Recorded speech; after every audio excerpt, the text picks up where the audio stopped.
Hello everybody, welcome to Trade Towne. Welcome. I am so glad to finally have a tannery in this place.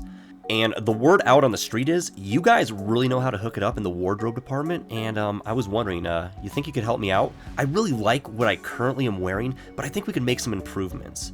Wow, really? You already have something in mind? You guys really are good. Yeah, I'll just hop on over into this fitting room. Oh my god, I look fabulous. Billy's got some brand new drip, y'all. What? Equal parts masculine and sexy. Go ahead, take my emeralds, take them. Take my emeralds! Hello, all of my wonderful Billy Goats. I hope you are all doing well. And don't mind me, I am just admiring this lovely church build from the last episode. And since we're on a roll in Trade Towne, I thought I would keep up the pace and continue work in Trade Towne today by building Trade Towne's first ever tannery. Now, unlike the huge build behind me, this build won't be just a set piece, it'll actually house the shepherds and leatherworkers in my village. That's right, we are moving more villagers into the town today.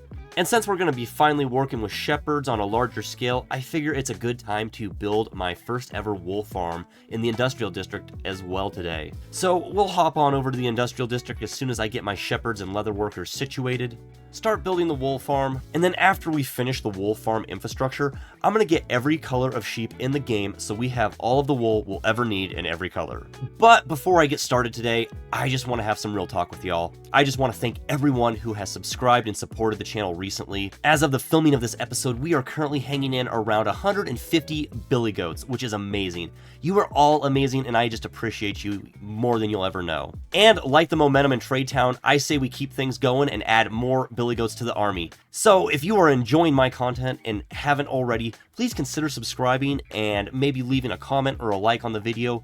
It helps the channel greatly, and again, I just appreciate all of the support. So with that, let's go ahead and hop into a quick time lapse and add a new build to Trade Towne. Roll it!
And let me introduce you to Trade Towne's newest edition, the Trade...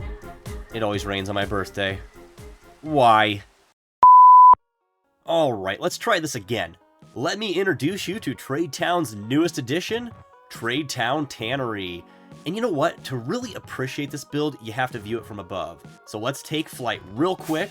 And you know what? This way we can appreciate Trade Towne in its entirety. So we'll just get a little bit of distance. And look at that. We have our church in front of us and the new tannery. And you know what? I'll just land on the roof here. Ugh. And there it is, Trade Towne Tannery.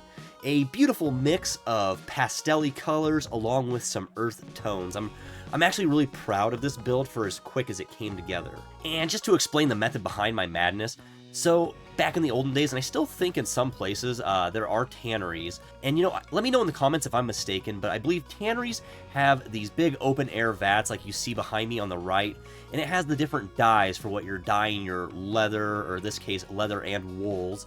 So that's what I tried to capture right there behind me. I went with some reds, oranges, kind of a Roy G. Biv type of vibe, just to really make this build pop out. We need a little bit more color in Trade Towne, and I thought this tannery could introduce a little bit of that color.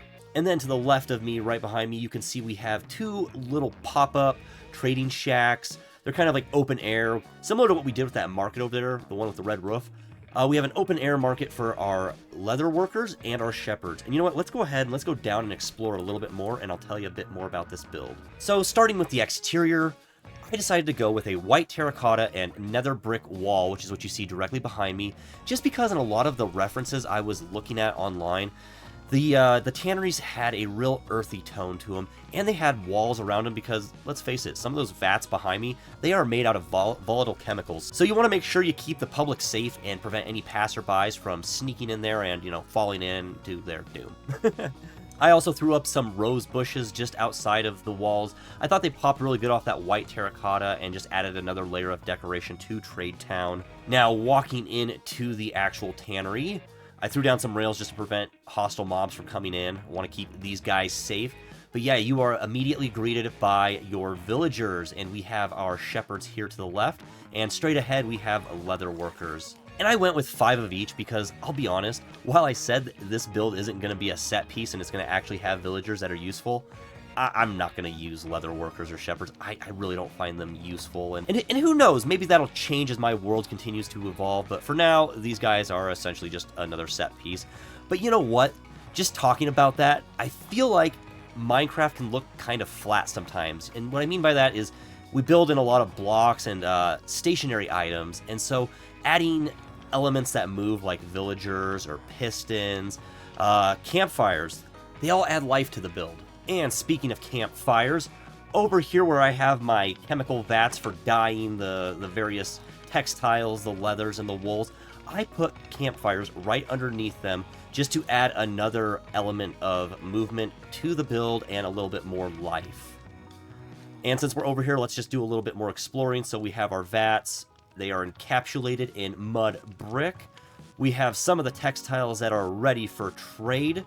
I threw in some vases over here. They might have some spare chemicals, and then we have some barrels for storage. And besides that, we don't have much else but a few more storage blocks, and then this lovely tuft and mossy cobblestone floor. So yeah, a relatively simple build, but you know what? I think it's essential for Trade Towne, and I'm really happy with how it turned out. One more thing to point out, I did build a retention wall right behind me. It didn't look right. I had like a little carved out piece of earth, so I thought a retention wall would make the area look a little bit more vibrant and lived in. Plus, it actually gave me an idea for some future builds, so stay tuned for that. So I guess now that Trade Towne Tannery is complete, there's nothing left for us to do but to get to the wool farm and herding some sheep. So you know what? Let's go ahead and let's fly on over to my industrial district. And while we're at it, let's just get one more view of beautiful Trade Towne. Look at how far this area has come. My goodness, I'm taken aback by it. It's amazing. Anywho, let's get to the industrial district before I crash.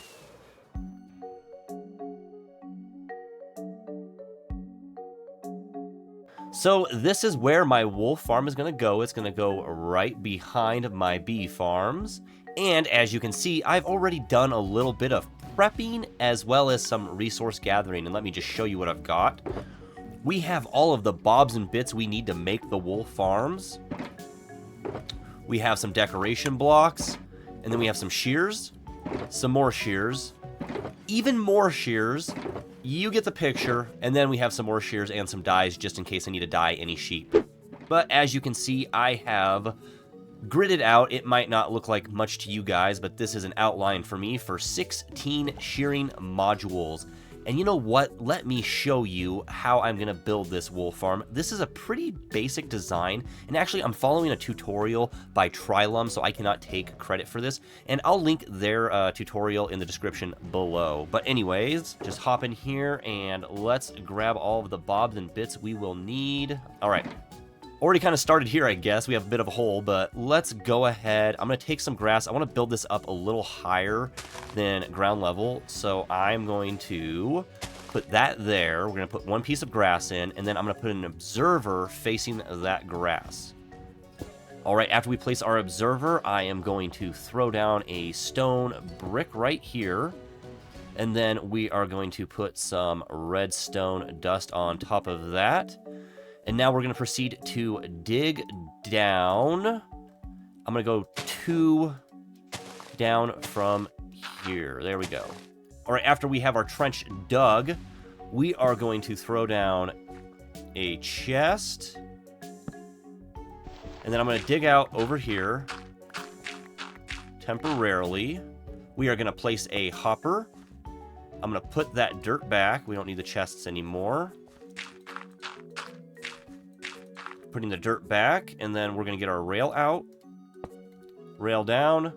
Hopper minecart. And this hopper minecart, it just catches the wool a lot better than a standard hopper. So we'll place that there. Put the dirt. Let's fill this back in. And there we go. We have a capturing area. What I'm going to do, I'm going to throw some stone over that. From here, let's actually, we'll do a stone base, a stone brick base. And then we're going to get our glass out. Boom, boom, boom. And then before we put anything else, we need to put a dispenser right in here. And the redstone should give us the right... There we go, perfect. Redstone allows us to place that like that. Perfect, okay. Dispenser's in place, and now we just need to put a few more pieces of glass in. And then I will leave this open right now so I can lead my sheep in. And you know what? Let's get our first victim. All right, get over here, you idiot. Come on, come on, come on, come on. Before your brothers and sisters leave. There we go, and... Oh, damn. No, come on. Oh, sheep. Come on. Oh, well, whatever. You know what? You guys are free. Whatever. Live a free life now. All right, you come with me. You're not free. Come on, buddy. Jesus, they're so slow. All right, we're in the home stretch, pal. Come on, come with me. Oh, no. Oh, no. Come on, come with me. Come on. No, no, no, no, no, no, no, no. In you go. In you go, stupid. In you go. We're so close. There it is, there it is. There we go. And we have our first victim. And we are just going to load this dispenser up. And with those 9 shears, this farm's probably going to last the whole lifetime of this world. Aren't we, sheep? All right, the sheep already ate. Let's just give this farm a moment, and let's see if we can get any wool. All right, sheep, new day. Do we have any wool? Do you have any wool for me? No? You ate the grass. Where's my wool? Oh, boy, I hope this works. This farm should work. Let's just give it a little bit more time, and I'll bring you back in a bit. Oh, something happened. We have a naked sheep. Naked sheep. So that means our farm is working. I am so glad. For a minute I thought I really billied this up. And you know what? I just realized I haven't really explained how this farm works. So even though I linked the tutorial in my description below, let me just go ahead and give you a quick explanation. So we have our sheep in the farm. We have an observer here that is observing this grass block.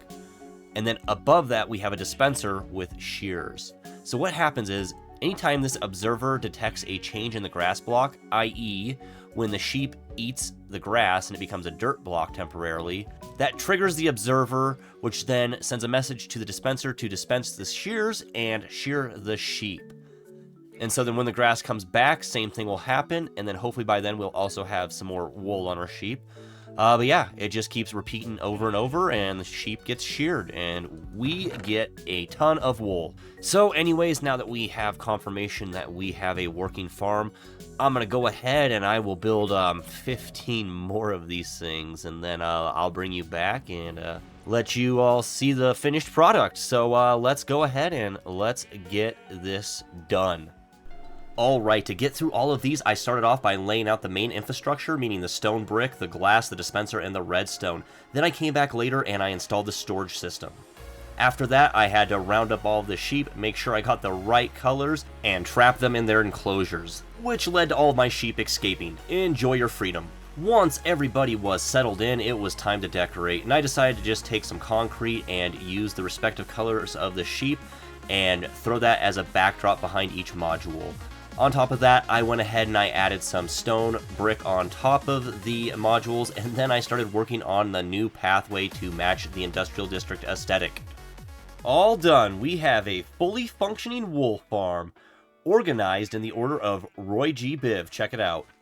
So we start off with red, orange, yellow, green, lime green. We have some blue, cyan, light blue. Then I went with purple, magenta, pink, and then I kind of had to get off the whole Roy G. Biv and just went with the blacks, grays, and then some brown and white over yonder. So yeah, not as tough as I thought it would be. I'm kind of embarrassed. I held out on this farm for a while just because, I don't know, 16 different modules and sheep and colors. It was just too much for me, but again, I'm embarrassed because that was super easy and I'm glad we finally did it. Also, let's see what we have so far. So 11 with the brown wool. This was the last module I built and the last sheep I brought in. Let's check out the red sheep to get a better assessment of how this wool farm is putting out. 31 red wool. Okay, not too shabby at all, considering it's one sheep. We'll close that. That's a hazard. I also added in these gravel pathways with the smooth stone curbing just to keep up with the industrial district aesthetic, because remember, this is an industrial district and it's meant to look a bit messy, and that's what I'm going for. That said, I am not sure what to do with the grass. Part of me is thinking maybe I should path it out. So what I mean is make this brown, so it's kind of dead looking and fits in with the whole vibe I'm going for as far as the industrial district, and not much life, or I guess too much vivid color. There is a little bit of color with the wool farm, obviously, but that's more just for the purposes of making it easier to identify which module's which. So yeah, let me know in the comments what you think I should do with this area that I'm not utilizing as farm space. But with that, I think we're at a good spot to end the episode. But before I do, we have been mapping out this industrial district, and I'd like to keep up that theme because let's take a look at the map that we currently have in this building. And this is what the industrial district looked like the last time I mapped it out. You can see the melon and pumpkin farms, the sugarcane farm, and the honey farm. But we don't even have the iron farm mapped out. We don't have this little central area done. That's right, Rhodey, we don't have this area done. Our bamboo farm, cactus farm, there's a lot been added. So let's go ahead and let's just map this area out real quick. We will go to the top of our foreman's tower here to do this. And 3, 2, 1, map. Check that out. Wow. How far we have come. And that wool farm looks pretty cool. Also, first impression, those little browned out areas, I think those look good and those play off of the gravel well. I might go ahead and just use the path block for the open space. But yeah, we have an awesome looking industrial district. Look, we even have the little mill over here. We have the mill. We have the little windmill captured in this map as well. God, that is so cool. So with our industrial district remapped and much more complete than the last time, I think we are now finally ready to end this episode. We did a lot today. We built a wool farm, we built a tannery, and Billy got himself some brand new drip. So with that, I've been BillyRantz. You've been amazing, and I can't wait to see you again. Bye!